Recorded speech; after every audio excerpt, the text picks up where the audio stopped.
Hi Jeremiah, it's January 31, 2025 and it's 10:35 in the evening and kakauwi ko lang galing school, no, and may good news naman tayo na nangyari today kasi yung research na ginagawa nila Charles or ng Circle mo ngayong college is na-approve by Sir Guido and naging 15 members yung number ng student na pwede para sa paggawa ng research na yun. So, happy.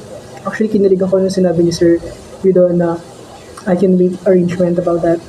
But anyway, kakauwi ko nga lang galing school and naalala ko na ngayong araw din yung release ng bagong Happy Meal ng McDonald's which is yung Tom and Jerry. So, kaya nung nakababa ako ng Muñoz, lumayan muna ako ng McDonald's and bumili ng dalawang Happy Meal kasi yung may tinatarget tayo na dalawang toys doon.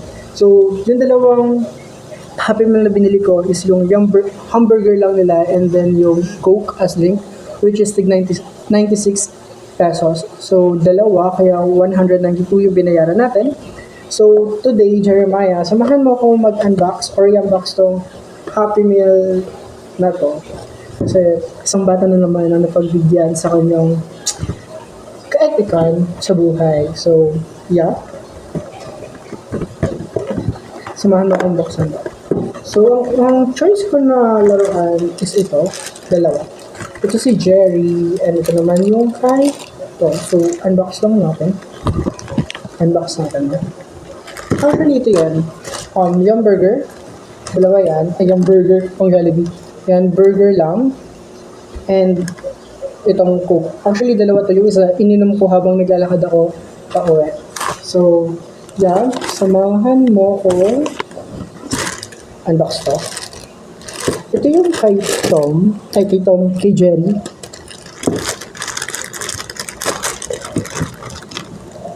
Meron siyang parang plato.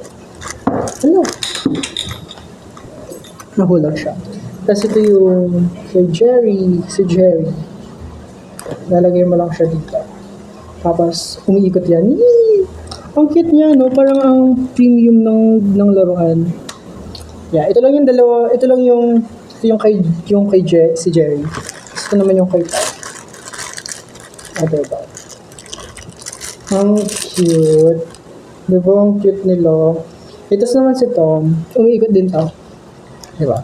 Ito yung dalawang laruan na tina-target ko ngayon sa collection ng Happy Meal, which is itong si Tom na nasa teacup or coffee cup. Kasi ito naman si Tom na nasa, ay mali, ito si Jerry na nasa teacup. Kasi ito naman si Tom na nasa batcha or nasa ang cute niya. So, yeah, again, oops. Ito lang talaga yung laruan na iniin natin makuha for this collection. Itong dalawa. Ang cute nilang dalawa. Ang cute. So again, Jeremiah, it's January 31, 2025. 10 p.m. in the evening. And masaya ako today kasi napagbigyan ko na naman yung sarili kong luho sa simpleng bagay na to. So, I hope you're okay dyan. Bye!